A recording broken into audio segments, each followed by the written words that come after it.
Hello friends, this is Priyanka and I welcome you all back to my YouTube channel edu.पढ़ाई। तो viewers, इसके पहले मैंने आपको heredity and environment यानी कि वंशानुक्रम और वातावरण पढ़ा दिया था और आज मैं हूँ आप सभी के बीच इसके कुछ सिद्धांत लेकर कुछ नियम जो हेरिडिटी से रिलेटेड होता है यानी कि वंशानुक्रम के नियम आज मैं आपको बताने वाली हूँ।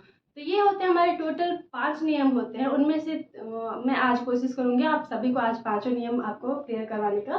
तो चलिए स्टार्ट करते हैं अपना क्लास। तो फर्स्ट पर यहाँ पर लिखा हुआ है वंशानुक्रम के नियम यानी कि रूल्स ऑफ हेरिडिटी। और हेरिडिटी मैंने आपको पहले भी बताया था कि हेरिडिटी हमारा होता है जो हम एक पीढ़ी से यानी कि one generation to next generation हम ट्रांसफर होता है वो जीन्स के थ्रू, उसे ही हम बोलते हैं वंशानुक्रम। यानी कि वो गुण जो हमारे अंदर से हमारे नेक्स्ट जनरेशन में यानी कि हमारे ऑफस्प्रिंग्स में जाते हैं उसे ही हम बोलते हैं हेरिडिटी।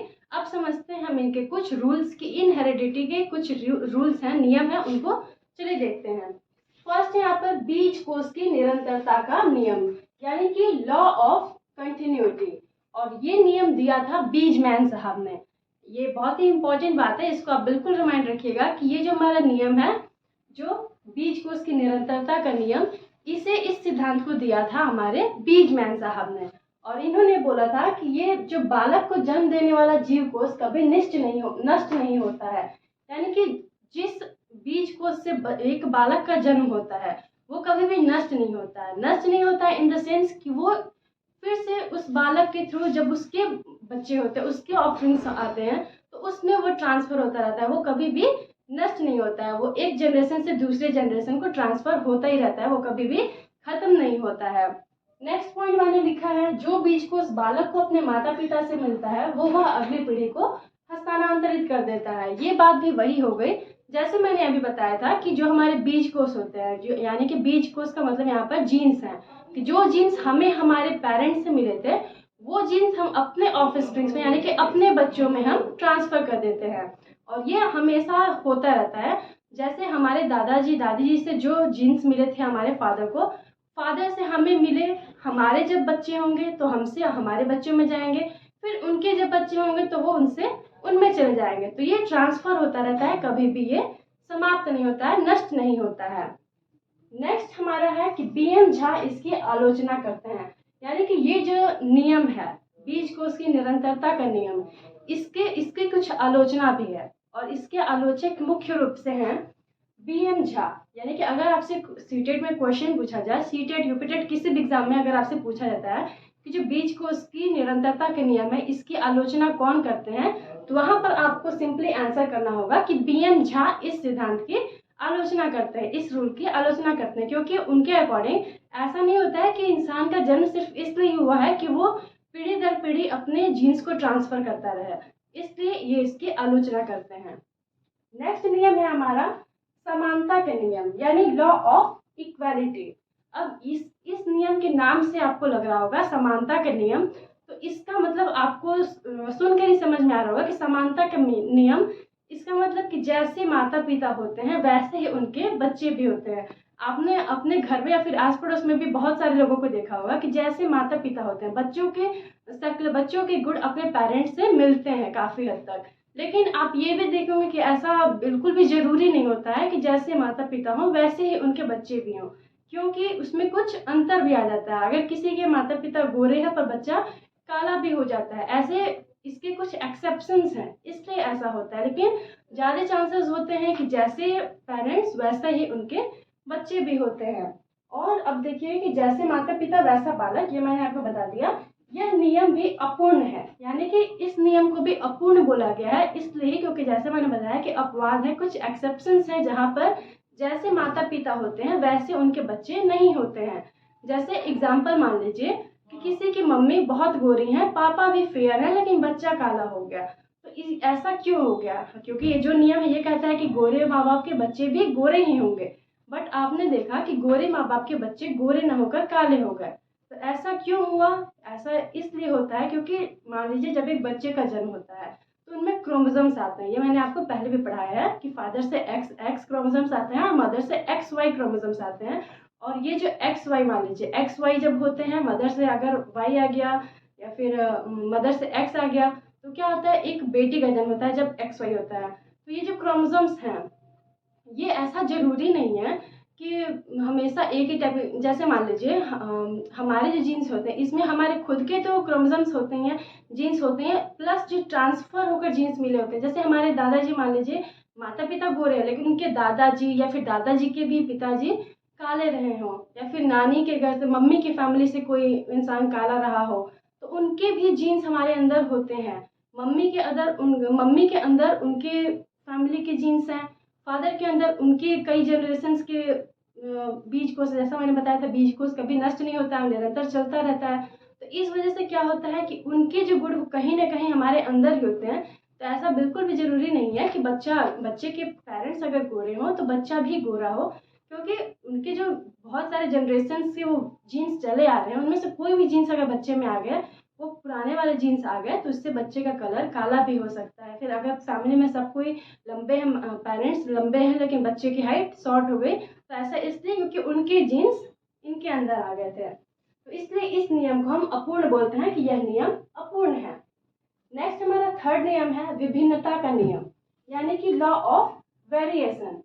अब ये जो मैंने सेकेंड रूल बताया जैसे समानता के नियम, तो इससे कुछ एक्सेप्शन थे, वही चीज़ है यहाँ पर विभिन्नता का नियम, लॉ ऑफ वेरिएशन। यानी कि आप देखेंगे कि कुछ भिन्नता मिलती है, कुछ भिन्नता मिलती है मतलब जैसे आप समझिए कि जो पेरेंट्स हैं उनसे कुछ अलग हो जाते हैं बच्चे। ऐसा क्यों होता है? जैसे आप समझेंगे कि किसी की मदर है वो बहुत फेयर है, बहुत ज़्यादा फेयर है, बिल्कुल गोरी है, लेकिन जो फादर हैं वो उतने फेयर नहीं है। जो बच्चा पैदा होता है वो क्या हुआ, वो भूरा पैदा हो गया। जैसे आप देखे होंगे ना बिल्कुल गोरा ना बिल्कुल ब्लैक, बच्चे एक ब्राउनिश शेड के बच्चे हो जाते हैं। तो ऐसा इसलिए होता है क्योंकि वो भिन्नता के नियम हो जाते हैं। कुछ गुण उसने अपने मदर के लिए, कुछ गुण उसमें अपने फादर के गया, और वो दोनों का मिक्सअप होकर एक नया टाइप का बन गया जो विभिन्न हो गया, दोनों से, मदर से भी फादर से भी, ये दोनों से डिफरेंस आ गया बच्चे में। तो इसको हम कहते हैं विभिन्नता का नियम। नेक्स्ट हमारा म्यूटेशन, यानी कि इसे हिंदी में हम नवोत्पत्ति कहते हैं। म्यूटेशन मीन्स नवोत्पत्ति तथा प्राकृतिक चयन।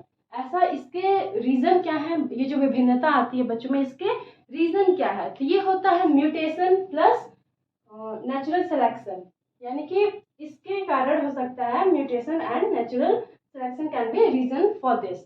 ऐसा इसलिए दे रहा है क्योंकि म्यूटेशन या फिर नेचुरल के सिलेक्शन के थ्रू वो क्या सेलेक्ट करता है, इसके कारण ही ऐसा हो सकता है कि विभिन्नता बच्चों में देखी जा सकती है। ये हमारे 3 नियम थे। अभी आगे हम डिस्कस करेंगे अपने दो और भी नियम है, उनको हम अभी डिस्कस करने वाले हैं।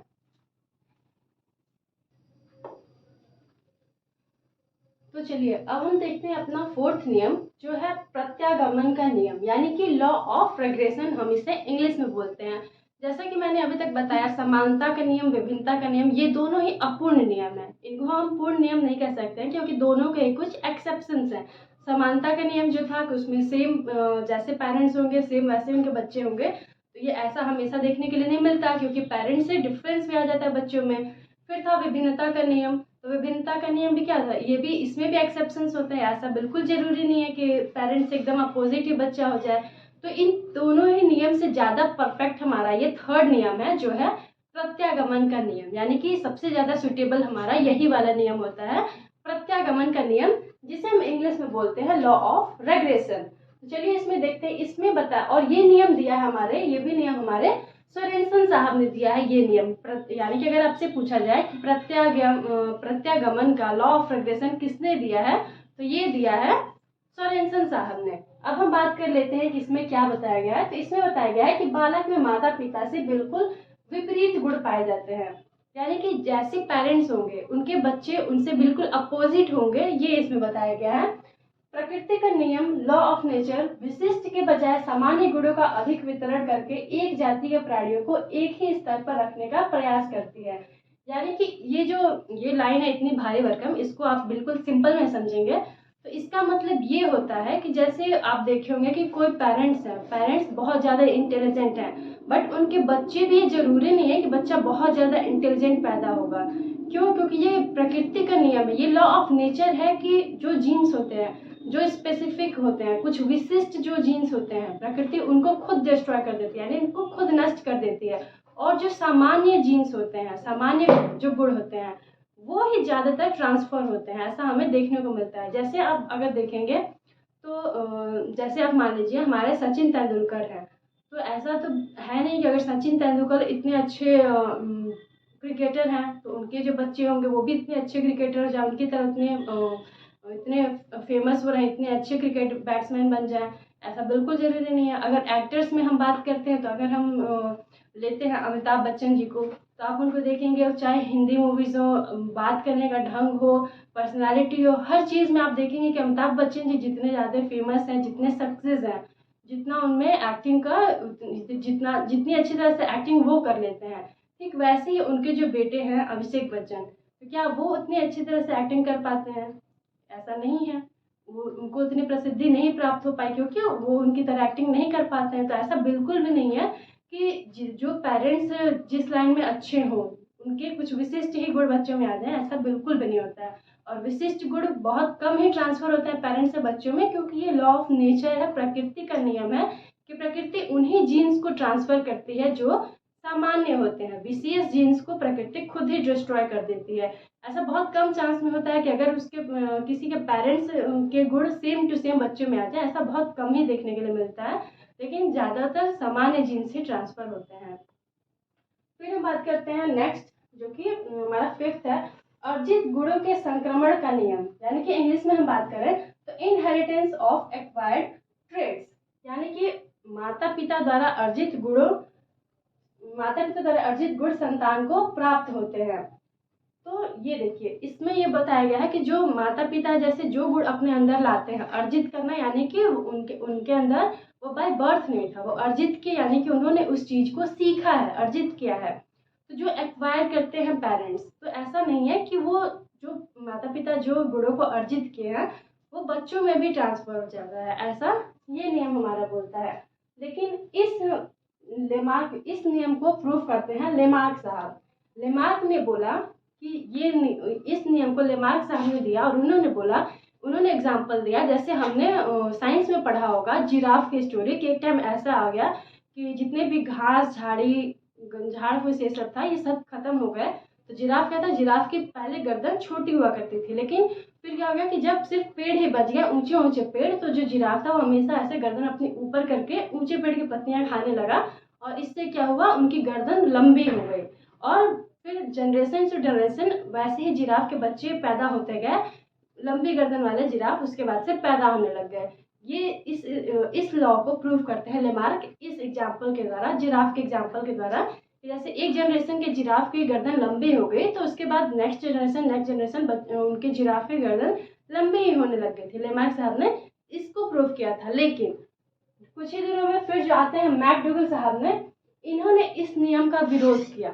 इन्होंने इस नियम को कहा कि नहीं, ऐसा बिल्कुल भी नहीं है कि जो गुण अर्जित किए जाते हैं वो हमारे बच्चों में ट्रांसफर होते हैं, ऐसा बिल्कुल भी नहीं है। और मैकडूगल साहब ने इसका विरोध देने के लिए क्या किया, इन्होंने चूहों की पूंछ काटनी शुरू कर दी। मैकडूगल साहब ने चूहों की पूंछ कई जनरेशन तक काटते रहे, इस उम्मीद में कि कोई जनरेशन में तो कुछ एक ऐसा चूहा पैदा हो जाए जिसकी पूंछ न रहे। ऐसा उन्होंने इसलिए किया क्योंकि इनका जो नियम था कि जो गुण अर्जित हो जाते हैं वो ट्रांसफर होते रहते हैं। तो इस नियम के विरोध में इन्होंने क्या किया कि चूहों की पूंछें कई जनरेशन तक काटते रह गए, लेकिन कोई भी चूहा ऐसा नहीं पैदा हुआ जो बिना पूंछ के पैदा हुआ हो। तो इस एक्सपेरिमेंट के थ्रू ये अपने बात को प्रूव करते हैं कि ये नियम सही नहीं है कि अर्जित गुणों का ट्रांसफर होता है हमारे ऑफिस में। इन्होंने इसका विरोध किया था ये स्टेटमेंट देकर। तो ये थे हमारे वंशानुक्रम के नियम, यानी कि हेरिडिटी के रूल्स। हमारे 5 रूल्स मैंने आज आपको एक्सप्लेन कर दिए हैं और इसी के साथ नियम हमारे ख़त्म हो जाते हैं। तो ये आई होप आप सभी को वीडियो पसंद आई होगी। अगर आपको मेरा पढ़ाना अच्छा लगा हो तो do like, share and subscribe the channel. Thank you so much for watching. Bye bye.